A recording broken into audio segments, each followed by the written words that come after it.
Good morning, everyone. Today we are going to start once again after our chapter number 4 in series class 9, the working institution.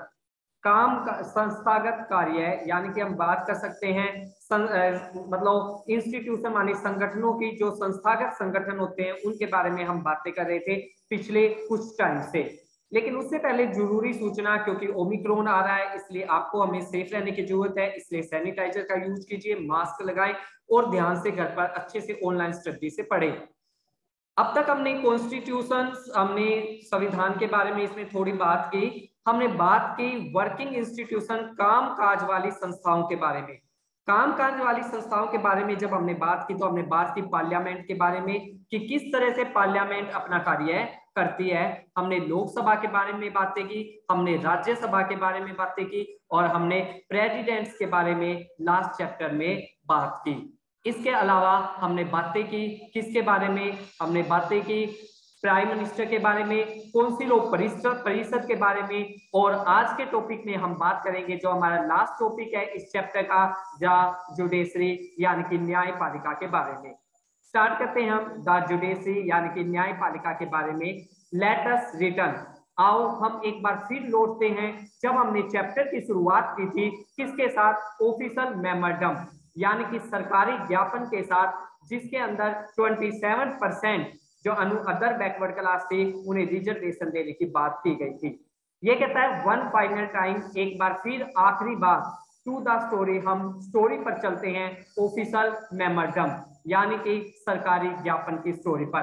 That we started with, जिसके साथ हमने इस chapter की शुरुआत की थी। This time let us note recall the story, लेकिन इस टाइम हम वापस पूरी स्टोरी को रिकॉल नहीं करेंगे, लेकिन हम इमेजिन करेंगे, कल्पना करेंगे, हाउ कैसे जो डिफरेंट स्टोरी, अलग अलग स्टोरी थी, कुड हैव बीन, ये कहता है कैसे different the story could have been, हमें स्टोरी में डिफरेंट माने अंतर नजर आया। रिमेंबर, याद रखना हमारे जरूरी है, the story come to be a satisfactory end, कि किस तरह इस कहानी ने अंत में हमें क्या दिया, अंत में हमें संतुष्टि पहुंचाई, किसने, इस स्टोरी ने, हम उसके बारे में बात करेंगे। बिकॉज क्योंकि इस स्टोरी को लेकर, सरकारी ज्ञापन को लेकर जो केंद्र सरकार के बीच में एक मतभेद छिड़ गया था, एक कानून को लेकर एक चर्चाएं उठ पड़ी थी, एक बहस शुरू हो गई थी इसके अंदर, उसको सेटिस्फैक्टरी यानी कि उसे संतुष्टि करने का काम किसके द्वारा किया गया, जब जाकर इस स्टोरी का अंत हुआ। ये काम किया गया सुप्रीम कोर्ट द्वारा दिए गए एक वर्डिक्ट माने एक आदेश द्वारा, was accepted by everyone, जिसे स्वीकार करना पड़ा हर व्यक्ति को। इमेजिन, कल्पना कीजिए, what would happen in the following situation, ये कहता है क्या होता इन सिचुएशन में जो मैं सिचुएशन आपको बताने जा रहा हूं। इफ, अगर there was nothing like a supreme court in the country, अगर देश में सुप्रीम कोर्ट जैसी कोई संस्था ही नहीं होती तब क्या होता। क्या जो देश में एक बहस उठ खड़ी हो गई थी कि रिजर्वेशन देनी चाहिए या रिजर्वेशन नहीं देनी चाहिए, उस बात को लेकर क्या इसका कभी एंड हो पाता। दूसरा, even if there was a supreme court, अगर सुप्रीम कोर्ट तो होता, इट हैड नो पावर, लेकिन उसे पावर नहीं होती कि वो कोई भी जजमेंट देश के गवर्नमेंट के खिलाफ, तो क्या गवर्नमेंट निरंकुश नहीं हो जाती, जरूर हो जाती, क्योंकि उसे रोकने वाला कोई नहीं था। या फिर इवन कहता है if it had the power, हालांकि न्यायपालिका के पास पावर होती, इफ नो वन ट्रस्ट, लेकिन कोई भी विश्वास नहीं करता सुप्रीम कोर्ट को पर कि वो एक फेयर माने सही वर्डिक्ट माने न्याय करेगा, सही निर्णय देगा, कोई उस पर विश्वास नहीं करता, तब क्या होता। या आखिरी सिचुएशन ये कहता है even if get a fair judgement, fair judgement भी मिल जाता, those who appeal against the government order did not accept the judgement, ये कहता है it give a fair judgement, fair judgement भी दे दिया जाता, लेकिन ये कहता वो लोग जिन्होंने अपील की थी गवर्नमेंट के खिलाफ, did not accept the judgement, इस न्यायाधीश के जजमेंट को मानते ही नहीं, तब क्या होता। ऐसी सिचुएशन में क्या होता, न्यायपालिका नहीं होती। तो दिस इज वाई, यही कारण है एक इंडिपेंडेंस यानी कि एक आजाद एंड पावरफुल, शक्तिशाली जुडिशरी यानी कि न्यायपालिका इस कंसाइडर समझी जाती है असेंशियल, जरूरी फॉर डेमोक्रेसी। अगर हम एक लोकतंत्र चाहते हैं तो उसके अंदर पावरफुल जुडिशरी यानी कि एक शक्तिशाली न्यायपालिका का होना बहुत जरूरी माना जाता है। ऑल द कोर्ट, ये कहता है जितने भी कोर्ट है different level in the country, हमारे देश में छोटे कोर्ट से लेकर बड़े तक जितने भी कोर्ट है पुट टुगेदर, उन सबको मिलाकर काल कहा जाता है जुडिशरी यानी कि न्यायपालिका। तो आपसे डेफिनेशन पूछी जा सकती है या मैं आपसे पूछ सकता हूं जुडिशरी किसे कहते हैं, तो हम कहेंगे, हम आंसर देंगे ऑल द कोर्ट, सारे कोर्ट डिफरेंट लेवल, देश में चाहे वो अलग अलग लेवल पर हो, छोटे से बड़े हो, चाहे किसी भी टाइप के कोर्ट हो, उनको इकट्ठा मिलाकर जुडिशरी कहा जाता है। इंडियन जुडिशरी, ये कहता है Indian judiciary constitute of A supreme court. Indian judiciary किससे बनी है? सुप्रीम कोर्ट यानी कि सर्वोच्च कानून से, फॉर एंटायर नेशन, पूरे राष्ट्र के लिए। आपसे पूछा जा सकता है पूरे राष्ट्र के लिए कौन सा जुडिशरी सिस्टम बनाया गया है, तो सुप्रीम कोर्ट, सर्वोच्च न्यायालय सबसे ऊपर होता है। High court in the state, राज्यों में न्याय जुडिशरी कौन सी होती है उसे क्या कहा जाता है? High court. और डिस्ट्रिक्ट कोर्ट डिस्ट्रिक्ट लेवल पर और लोकल लेवल पर उन्हें कोर्ट कहकर पुकारा जाता है। India has a integrated judiciary.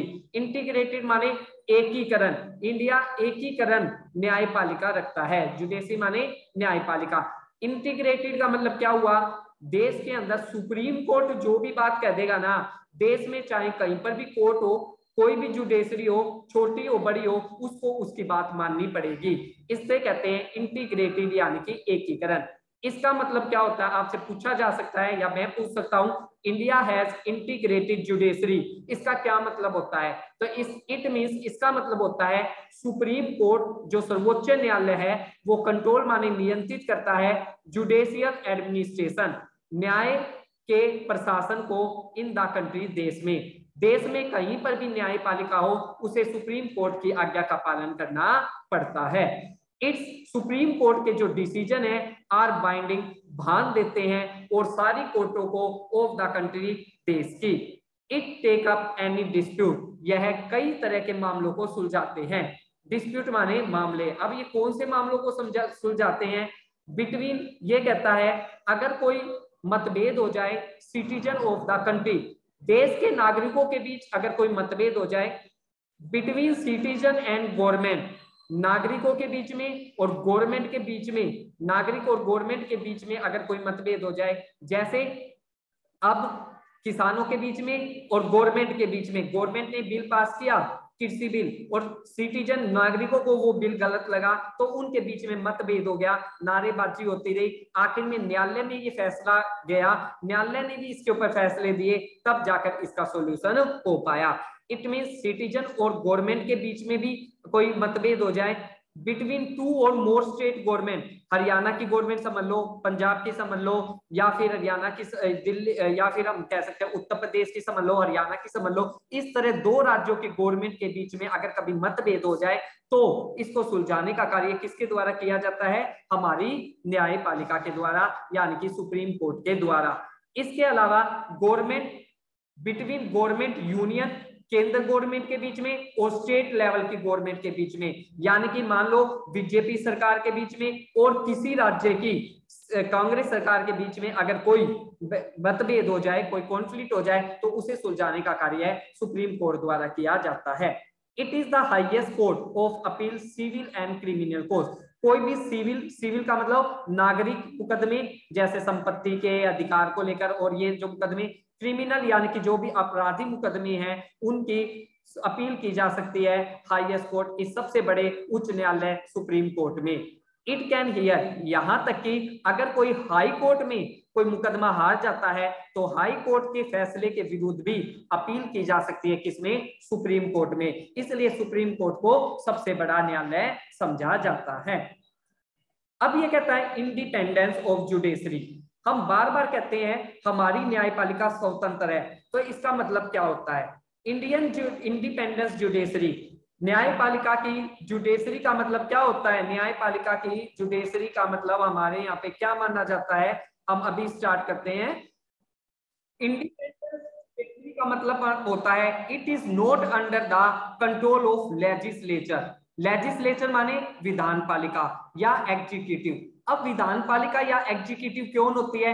राज्यों के अंदर जो कानून बनाती है, जो विधानसभा होती है वो कार्यपालिका जो लागू करती है। इसी तरह जो हमारे प्रधानमंत्री और उसकी जो मंत्री परिषद है, जो लोकसभा में बिल बनाने का कार्य करती है, उन्हें लागू करवाने का कार्य करती है। ये जो लेजिस्लेचर कह लो या फिर इन्हें एग्जीक्यूटिव कार्यपालिका कह लो, इनके कंट्रोल में नहीं है जुडिशरी, यानी कि न्यायाधीश ये न्यायाधीश को अपने पद से नहीं हटा सकते। इसलिए न्यायाधीश अगर ये गलत काम करते हैं तो इनके विरुद्ध भी निर्णय दे सकते हैं। ये कहता है द जज do not act on the direction of the government. ये कहते हैं कि जो जज है, ये कहता है इंडिया के जो जज है वो डू नोट का मतलब कोई कार्य नहीं करते किसकी डायरेक्शन में? गवर्नमेंट की। ऐसा नहीं है प्रधानमंत्री ने जो कहा या उनकी मंत्री परिषद ने जो कहा ये वैसा कार्य करेंगे, ये वैसे कार्य नहीं करते। According the basis of the party in power, या फिर दल में जिस पार्टी की पावर होती है, जिस पार्टी की पावर होती है, अगर वो पार्टी अपने अकॉर्डिंग न्याय दिलवाना चाहे तो ये उसकी इच्छा के अनुसार काम नहीं करते। दैट इज वाई, इसी कारण ऑल मॉडर्न डेमोक्रेसी, जहां पर भी आधुनिक लोकतंत्र है वहां पर कोर्ट इंडिपेंडेंस आजाद रखी गई है लेजिस्लेचर से और एग्जीक्यूटिव से, ताकि अगर कभी कोई गलत कार्य या गलत बिल उनसे बन जाए तो न्यायालय में जाकर जो आम नागरिक है वो न्याय प्राप्त कर सके। India has achieve this, India में भी इसी को अपनाया गया है। जो जज है सुप्रीम कोर्ट का, हाई कोर्ट का, उसे अपॉइंट करता है प्रेसिडेंट, लेकिन किसकी एडवाइस पर? प्राइम मिनिस्टर की। प्राइम मिनिस्टर सुप्रीम कोर्ट और हाई कोर्ट के जज को अपॉइंट तो कर सकता है लेकिन उन्हें हटा नहीं सकता। एंड इन कंसल्टिंग, किस किस की कंसल्टिंग? देखो इसकी नियुक्ति तो कौन करता है? प्रेसिडेंट करता है, लेकिन इसके लिए वो सलाह किसकी लेता है? प्राइम मिनिस्टर की। इसके अलावा chief justice of supreme court, supreme court का जो वरिष्ठ न्यायाधीश होता है, जो मुख्य न्यायाधीश होता है, जो रिटायर होने होता है, जिसकी जगह पे नया आना होता है, उसकी सलाह लेता है। In practice, in now means, उसकी सलाह लेने का मतलब है जो उसके बाद सीनियर जज होता है, सबसे ज्यादा उम्र का जो जज होता है सुप्रीम कोर्ट का मुख्य न्यायाधीश के बाद, उसे ही सिलेक्ट किया जाता है न्यू जज बनाने के लिए सुप्रीम कोर्ट के और हाई कोर्ट के।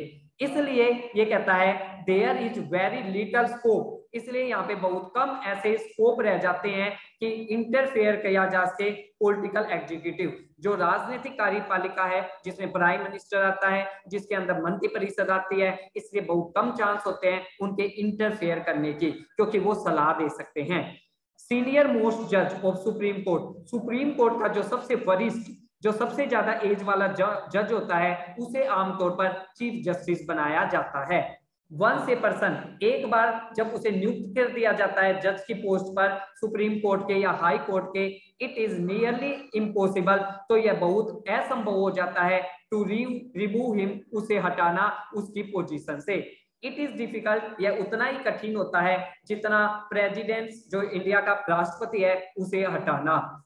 एक जज को या इंडिया के प्रेसिडेंट को हटाया जा सकता है इम्पीचमेंट लगाकर, इम्पीचमेंट मोशन पास करके। इम्पीचमेंट का मतलब होता है एक महाभियोग लगाकर, जिसमें दोनों हाउस के, पार्लियामेंट के दोनों हाउस, लोकसभा और राज्यसभा में जितने भी मेंबर है अलग अलग 2/3, यानी कि उन्हें 3 हिस्सों में बांटकर उसमें से 2 हिस्सों में जितने भी मेंबर्स आते हैं वो सब साइन कर बताए कि हम इनको रिमूव करना चाहते हैं, तभी कोई जज या प्रेसिडेंट रिमूव हो सकता है। इसे इम्पीचमेंट कहते हैं।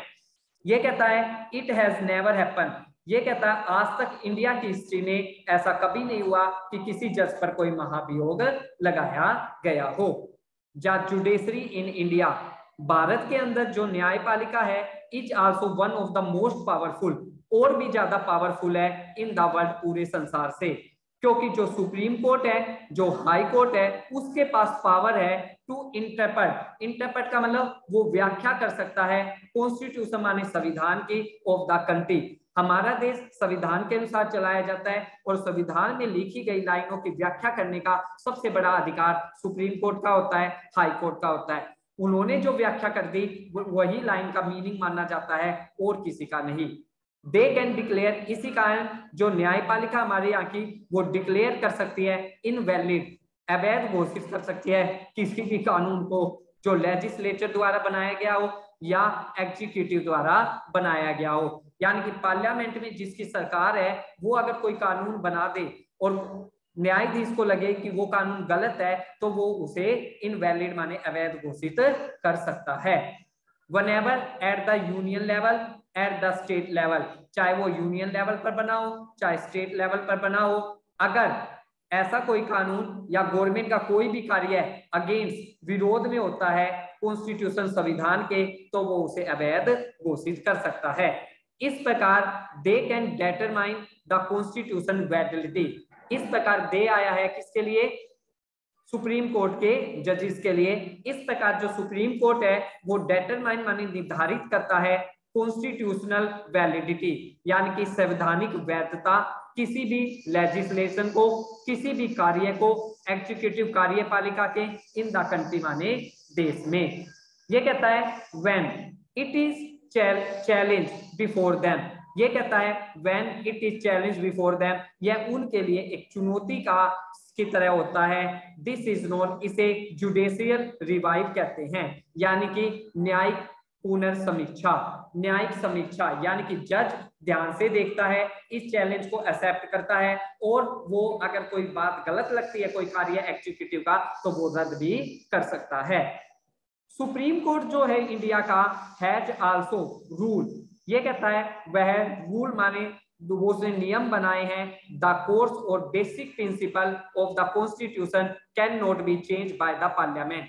ये कहता है जो भारत का सुप्रीम कोर्ट है हैज आल्सो रूल, वो नियम बनाता है कि जो बेसिक प्रिंसिपल है कॉन्स्टिट्यूशन, हमारे संविधान के जो बेसिक सिद्धांत है, हमारे संविधान के बेसिक सिद्धांत क्या है, हमारे फंडामेंटल राइट, फंडामेंटल राइट यानी कि हमारे मौलिक अधिकार कौन कौन से हैं, इक्वालिटी का अधिकार और फ्रीडम स्वतंत्रता का अधिकार और कहीं घूमने फिरने का अधिकार, कोई भी कार्य करने का अधिकार, शिक्षा प्राप्त करने का अधिकार, जीवन जीने का अधिकार, किसी भी धर्म को अपनाने का अधिकार, ये जो भी इन्हें कहते हैं बेसिक प्रिंसिपल जो है कॉन्स्टिट्यूशन के, इन्हें चेंज नहीं कर सकती पार्लियामेंट, ऐसा सुप्रीम कोर्ट ने ऑर्डर दिया है। अब ये कहता है power and independence of Indian judiciary, ये कहता है पावर, जो पावर और जो स्वतंत्रता मिली हुई है भारतीय न्यायपालिका को वो उसे अनुमति देती है, एक्ट कार्य करती है वो गार्जियन, गार्जियन कौन होते हैं, जो हमारी रक्षा करते हैं, वो रक्षा करते हैं हमारे फंडामेंटल राइट मौलिक अधिकारों की।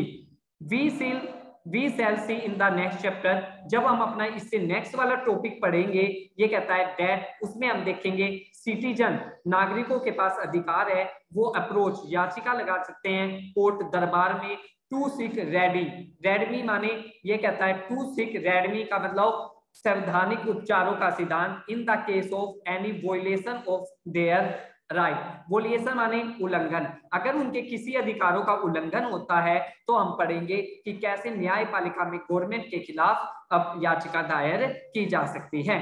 इन रिसेंट ईयर, हाल ही के सालों में कोर्ट हैव गिवन, कोर्ट ने दिए हैं सर्वल कई ऐसे जजमेंट, कोर्ट ने कई जजमेंट दिए हैं, कई डायरेक्टिव का मतलब कई निर्देश दिए हैं टू प्रोटेक्ट, जो रक्षा करते हैं किसकी, पब्लिक इंटरेस्ट, लोगों के हितों की, ह्यूमन राइट, मानव के अधिकारों की। अब एनीवन, कोई भी अप्रोच माने लगा सकता है, कोई भी पहुंचा सकता है कोर्ट में, इफ पब्लिक इंटरेस्ट, अगर लोगों का हित इज हर्ट, हानि पहुंचाया जा रहा है, by the action of government, government के कार्य द्वारा, दिस इज कॉल्ड, उसे कहते हैं पब्लिक इंटरेस्ट लिटिगेशन। पब्लिक माने सार्वजनिक हित के लिए याचिका। मैं फिर बता रहा हूं पब्लिक इंटरेस्ट लिटिगेशन क्या होती है।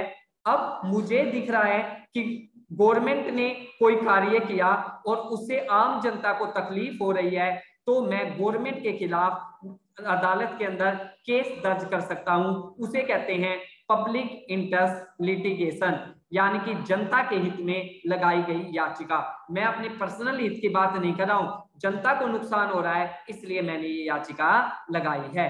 तब द कोर्ट इंटरवेंस माने दखल देती है टू प्रिवेंट बचाने के लिए, मिसयूज दुरुपयोग से, गवर्नमेंट की पावर को टू मेक डिसीजन गवर्नमेंट की पावर को उसका मिसयूज करने से रोकने के लिए इस याचिका के बाद गवर्नमेंट बीच में इंटरवेंस माने दखल देती है और ये कहता है दे चेक वो रोक लगाती है मल प्रैक्टिस गलत प्रथा पर on the part of public officer जो हिस्सा होती है सरकारी कर्मचारियों की।